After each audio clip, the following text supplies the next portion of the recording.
need for air supremacy over the past 60 years has been an intermittent yet driving force in the development of fighter aircraft. And one by one, certain design and performance characteristics became the criteria against which new fighters were developed. Now, for the first time, a practical, multi-mission fighter emerges that balances all the criteria required for a successful fighter.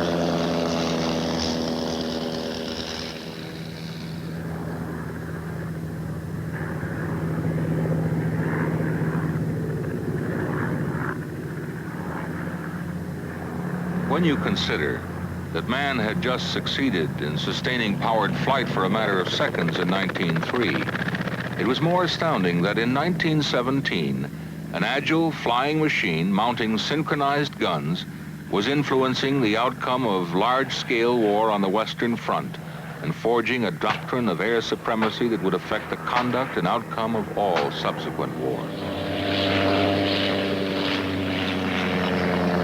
Air battles ever since have been won by aggressive pilots in aircraft that either enhanced or limited their chances for victory. Success in aerial combat was related to their ability to see the enemy first, put him on the defensive, outperform, and destroy him.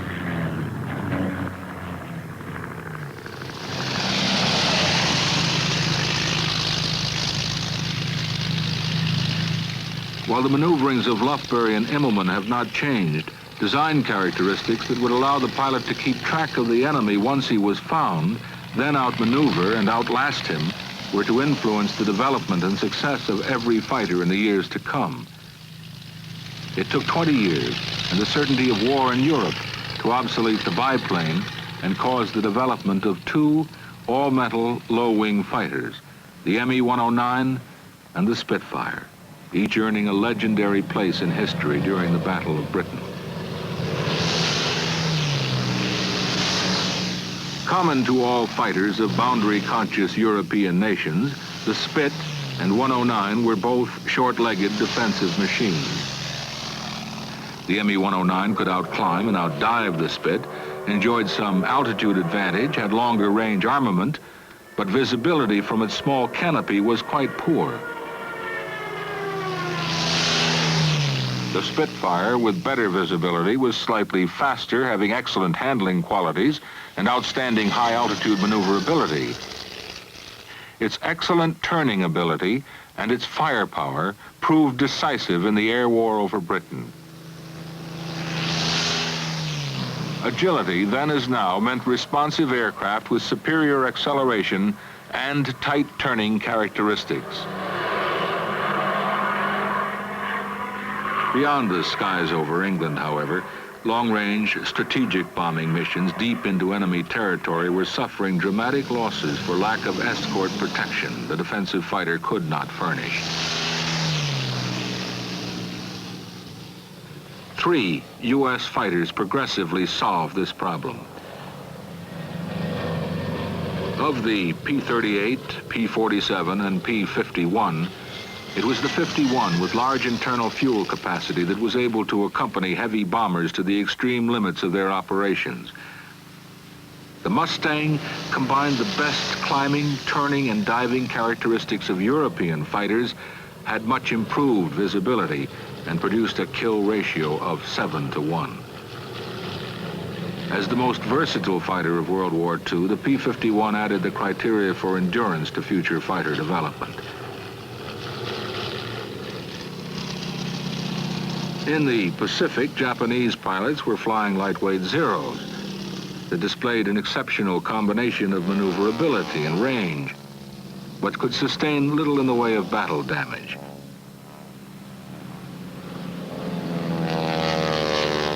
Even though our own Navy fighters, like the durable Hellcats and Corsairs, were less maneuverable than the Zero, their ruggedness and heavier firepower provided the margin of victory. Grumman Hellcats, in particular, achieving a kill ratio of 19-1. Post-war fighter development went into the doldrums much as it did after the First World War, with one exception. The Russians, recognizing the decisiveness of air superiority in World War II, intensified their development of fighters, and less than 5 years later, the U.S. experienced the growing technological know-how of its former World War II ally when F-86s engaged superior Soviet-built MiG-15s in Korea. After flying from Seoul to the Yalu, it was only a better trained and experienced combat pilot using improved tactics in a rugged swept-wing Sabre that maintained a margin of air superiority over North Korea. Although air combat over Korea still used close-in weapons, guns and rockets, it was now jet-powered, and the relatively tight turn of World War II was getting larger. The criteria for turning capability, range, and visibility that evolved from fighters past became even more critical in this conflict.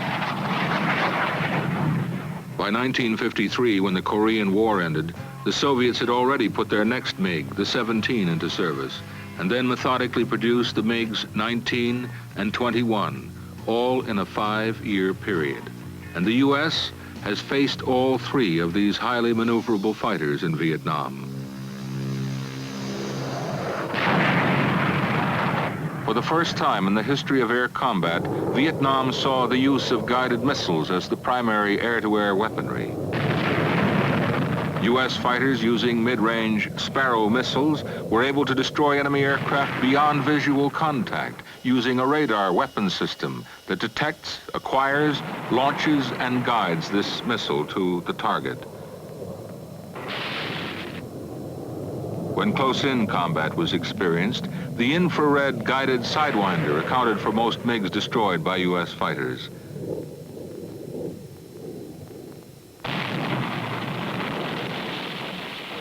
U.S. lead in this technology paid dividends in the early stages of air combat, but then the North Vietnamese reached parity by using ground-controlled hit-and-run tactics.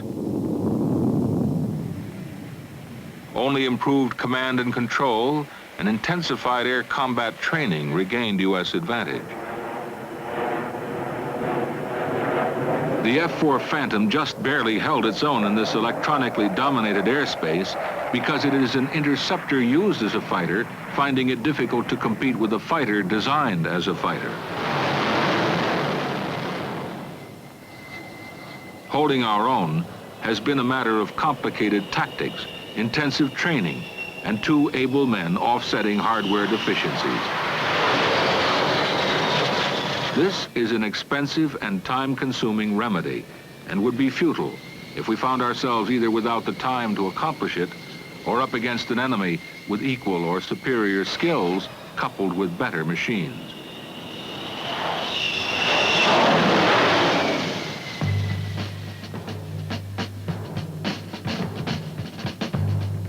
Every fighter pilot, from the very first gunslinger who flew a wood and wire crate at treetop level to today's manager of a very complicated weapons system, knows that air combat is not just weapon against weapon. It is a matter of skill and judgment, courage and aggressiveness. It is knowing those things about his own machine that might kill him rather than the enemy, a knowing of weaknesses in the enemy's airplane to be exploited, and having a healthy respect for the enemy's capability.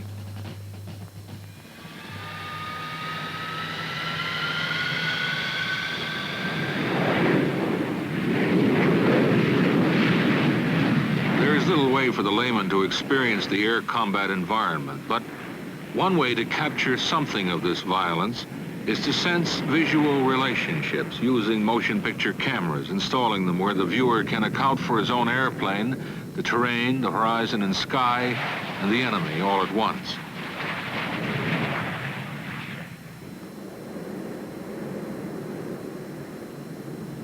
Flying like you plan to fight is the jargon of simulated combat. One man, in an F-8 against 2 in an F-4, Crusader against Phantom, standard Navy fighters. The imperative, find the other guy first.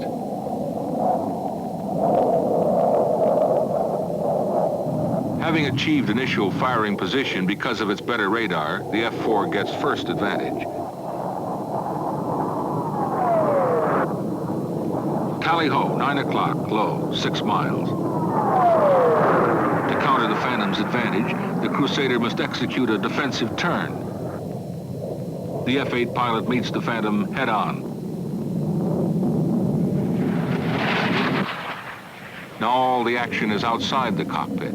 Dogfighting is the order of things now, and both crews are concerned with exactly what Rickenbacker and von Richthofen were concerned with over half a century ago. Position, angle off, airspeed, get the enemy on the defensive. The fighter pilot does not always have the luxury of deciding how and when he will meet the enemy, but once engaged, there is but one alternative. Destroy him before he destroys you. The classic dogfight involving 2 or more jet fighters is a brief, fuel-consuming encounter at best and must reach its conclusion within several minutes. It is the engagement of last resort, the least desirable, most demanding way to fight for man and machine. Never underestimating his opponent, the fighter pilot must judge the maneuvering ability of his adversary during the first seconds of the engagement. From that point on, he must continuously and rapidly predict his opponent's strategy and be able to counter effectively. The Phantom and Crusader are conventional fighters, and in this violent arena of changing speed, altitude, and G-forces, both experience less than optimum wing performance most of the time, only because their respective wings are fixed for best performance in a small band of the tactical envelope. Their different energy levels give each distinct advantages at different altitudes, and this reflects on the skill of the pilot and the performance of the airplane as well.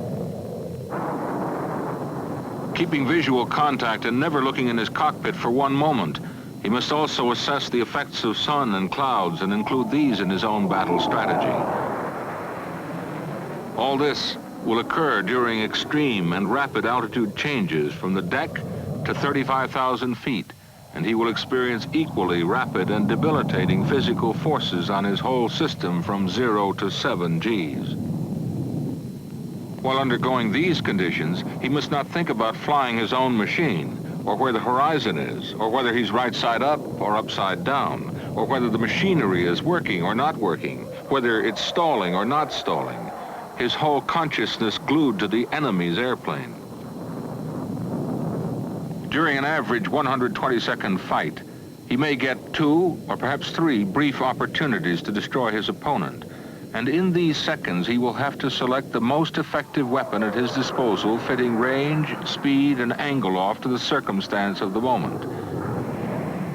In his total involvement, he must never forget that enough fuel must be preserved to get back to home base. If the battle has not been joined and fuel reserves dictate disengaging, the fighter could be destroyed in its escape. Running out of fuel is tantamount to a kill for the opponent.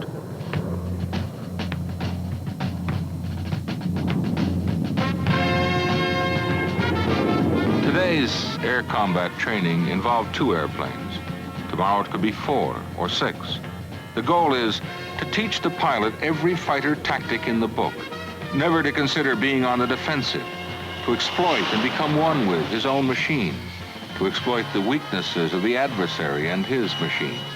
All this against a day when an enemy, and whatever fighter he may put in the air, can be met with confidence. Air superiority, a rapidly advancing technology available to everyone, is a transient value, but maintaining it needs defining and redefining in terms of the enemy environment.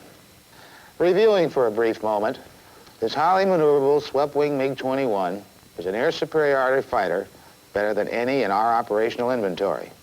Since its initial design was laid down in the early 1950s as an uncluttered Mach 2 home defense day fighter, there has been a dramatic technical and political shift in Russian design philosophy. But the immediate Soviet aircraft threat comprises an advanced generation of fighters already in existence and the prototype development of several even newer types.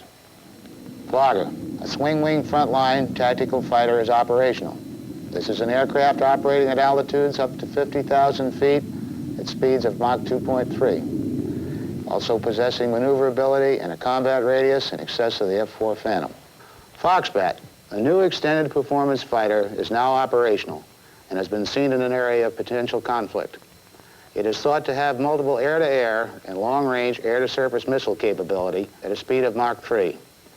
More important, however, we currently have no fighter in our operational inventory that could consistently, if successfully, combat the Foxbat. Of the two, the Foxbat has substantially widened the combat spectrum, has amplified the need for air defense, and the absolute requirement to respond to more rapidly changing situations in a much enlarged envelope. In the meantime, a much newer problem faces even our most contemporary solution to containing the broad spectrum of Soviet air threats. And that's a generation of advanced tactical aircraft which further expands the performance of known Soviet fighters and missiles. This expanding Soviet technology includes launching cruise missiles against U.S. operations, not only from aerial platforms, but from highly mobile surface units as well. Nevertheless, the overall Soviet threat does not come as a surprise. It is a long-term product of determination and technological predictability. And while each element of the overall threat requires management, the largest responsibility for containing it lies in the realm of the fighter. Actual combat is the proving ground of last resort that tests the ability of fighting men and machines, a dynamic experience that isolates and emphasizes the need for improved aircraft that do not penalize either the air crew or the mission. So I think we do have shortcomings. I think the F-8, for the state of the art that it put forth, quite fine. But that was 15 years ago. We don't have that today. We need a new airplane to cope with a new threat, ECM and non-ECM environment. The threat has gone well beyond that. It's a multi-plane attack with a bunch of missiles, very coordinated, a lot of ECM, a very sophisticated attack, and it takes a tough system to handle that. Now, it's not a one-on-one situation. So I think the first thing that we should look for in a fighter, or in any airplane that we buy, is a real meaningful range. And I think 500-600 miles doesn't stick in my throat a bit. The airplane should be able to fight 500 miles away from the carrier. We need a fighter that's got endurance, it's got long legs. Part of any ACM engagement is fuel. That's where your performance comes from. The more fuel you have, the more you can dump that out the tailpipe to give you thrust. And that's one of the elements to winning the fight. And so, we plan our response to the threat, keeping in mind that the criteria for a successful fighter have never changed, the goal being to balance these against the technical capabilities of a potential enemy. We're going to change our style for a few moments to review those elements that evolution, experience, enemy, and environment prescribe as necessary to success in air combat if we are to emerge with any sense of confidence or security in these times. And so, taking some liberties, we're off to the beach.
This Tomcat, by the book and the convenience of animated time, has learned all the qualifications for a successful fighter that almost 60 years of fighter development has taken to achieve. His all-metal counterpart is the Grumman F-14, the Navy's new generation, no trade-off, no compromise air superiority fighter. Designed against exacting mission requirements, it draws the past, the present, and the near future together in a single combat machine.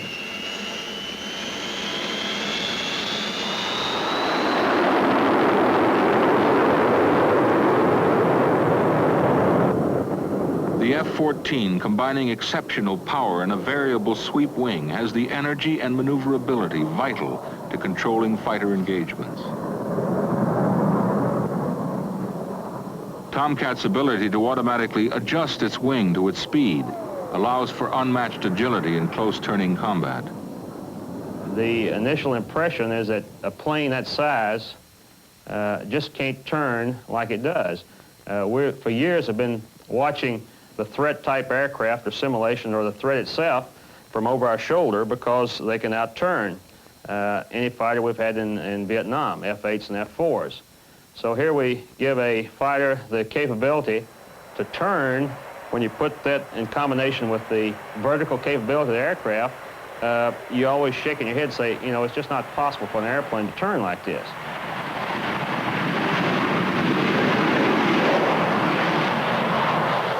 Undoubtedly, the swing wing has given the F-14 an almost unique capability in fighter aircraft.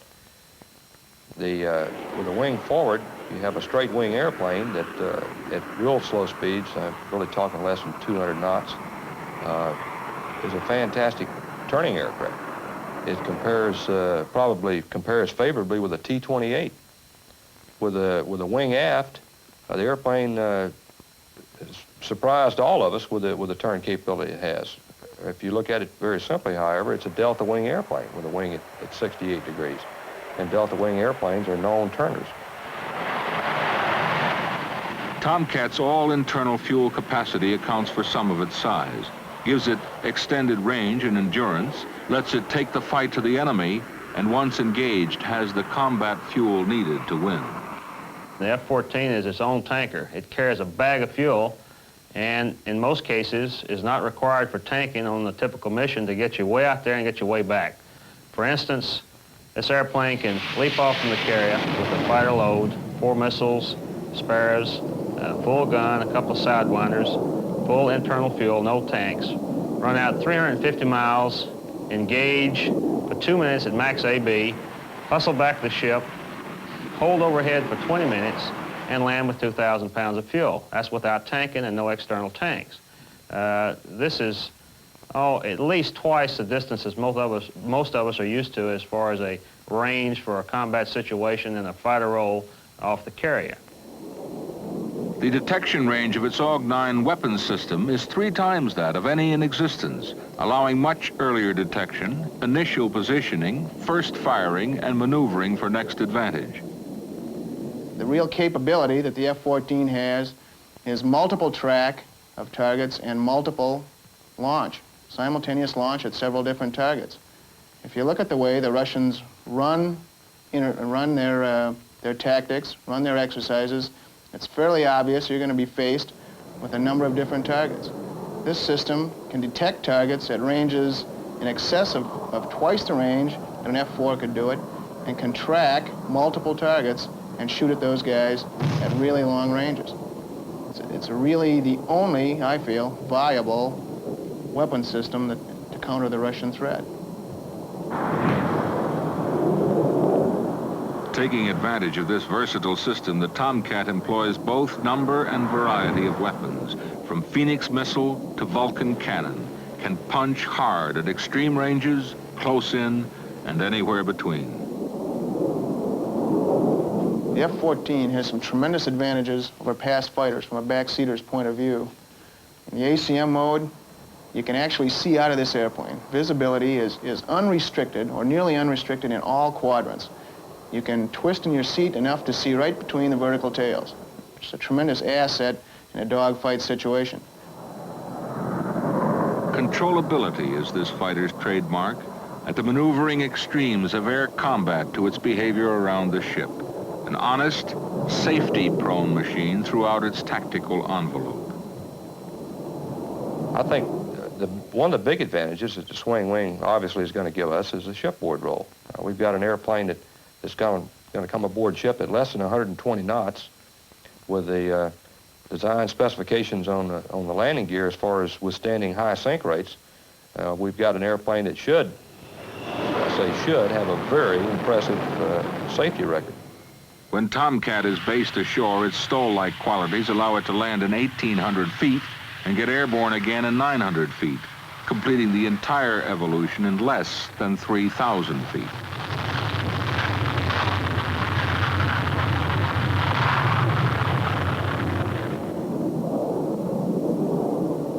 All criteria considered, the exceptionally agile 2-man swing-wing Tomcat with its versatile weapons system blends total force flexibility in all roles.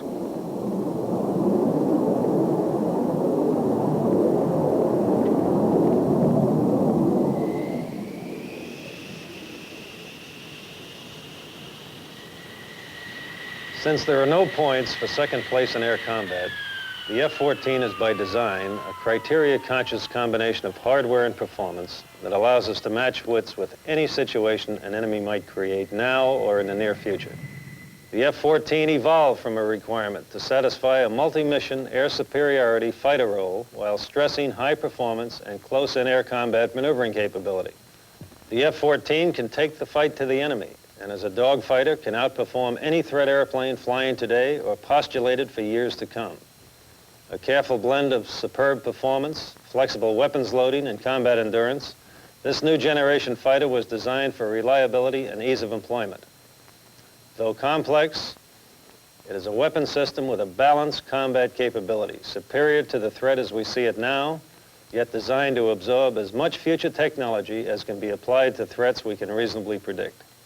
In reality, a fighting system with the potential to go further than our existing plans for it. Responsiveness is what we've been talking about in the fighter all along. About this fighter in particular. for it gives the average fighter pilot a better than average chance to defeat the enemy in air combat. The F-14, perhaps the first true multi-mission by design fighter, represents a substantial improvement in the man-machine performance relationship that gives us the initial advantage and allows us to keep it. Translating requirements and criteria into hardware has seen the orderly development of Tomcat. In the overall, a low-risk program appropriate to needs we can honestly identify, carefully match the broad-scope confrontation. More importantly, it carries a two-man crew because the automation required for a one-man crew would restrict its growth, its flexibility, its safety, and in the process, its mission performance. We don't have a corner on technology, and we can be sure that any adversary will use every advantage he might have to outgun us. Today, the F-14 is what it is because it reflects all the criteria essential to, but never achieved before in any single fighter. It does not compromise one performance area for another, and its versatility will provide us with a means to respond for years to come.